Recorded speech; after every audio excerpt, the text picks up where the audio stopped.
Good morning, Mr. President. Good morning, colleagues. And I originally had come up here to recognize some special guests that we have in the gallery. And I want to do that before I enter into my remarks. I want to recognize, piggybacking off the comments of the senator from the 44th, comments on Dyslexia Day, I want to recognize the Atlanta Speech School's Ward Law School and their students that are here. And they want to make some noise. Say hello, students. Say hello. Thank you for being here. My son is in the Ward Law program, Jaden, and my original intent was to come up here and talk about Dyslexia Day. Fortunately, my colleague did that.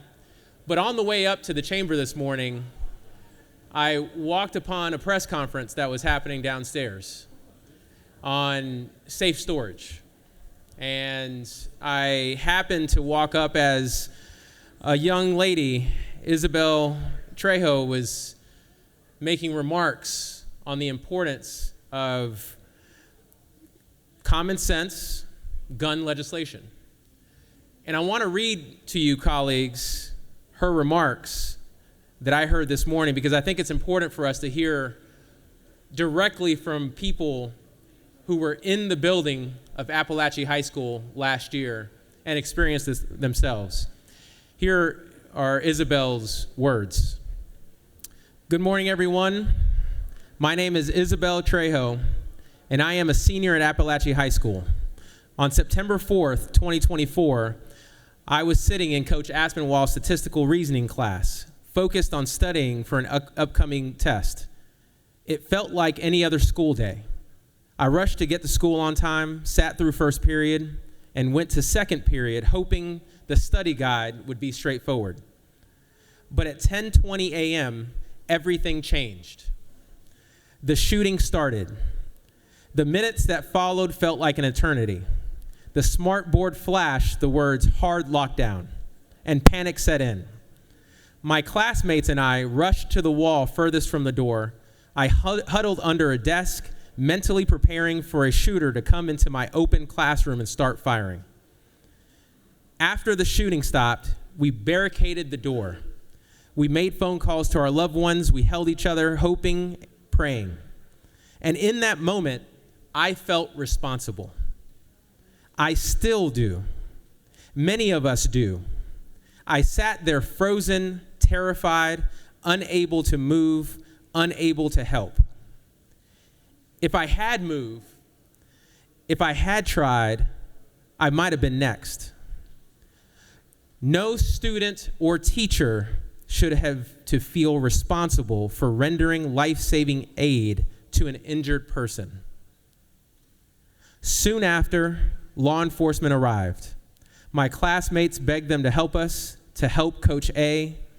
Eventually, we were told to exit the classroom and go across the hall. I sat in a dark corner holding my friend's hand, trying to control my breathing, trying to process what had just happened.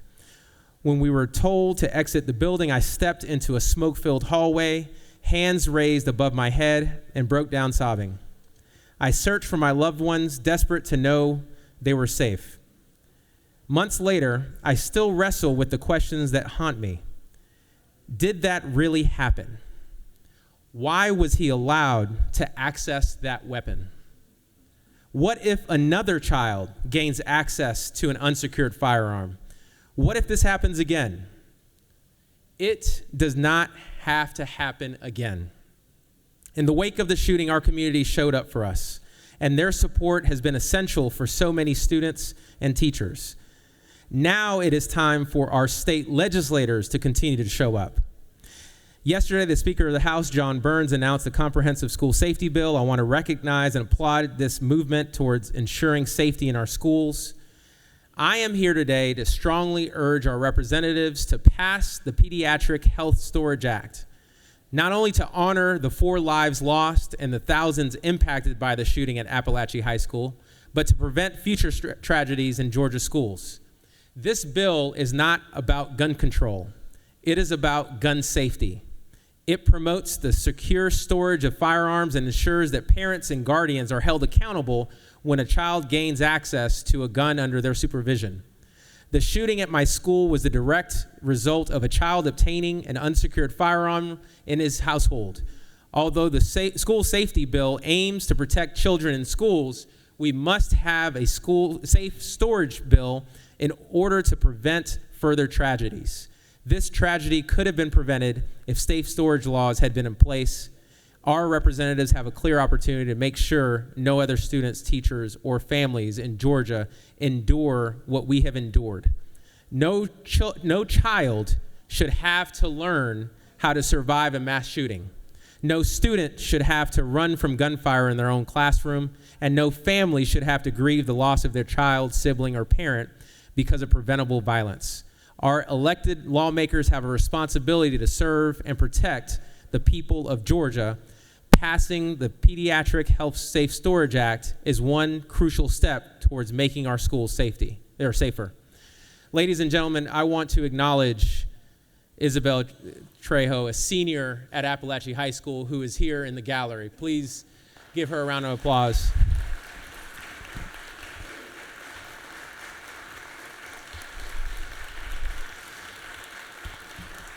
I also want to recognize members of the Apalachee School community: Monica Alvarez, Ivan Trejo, Ismael Angelo, who is brother of one of the victims, Christian Gabriel Angulo, Sean Schultz, Dina Valladares, Tinya Brown, and Layla Contreras.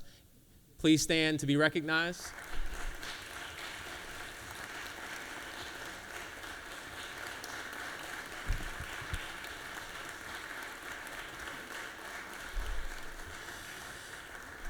Thank you all so much for being here this morning. And colleagues, I'll leave you with this. Although Isabel's speech was geared towards the House, it's an obligation on all lawmakers to act this year.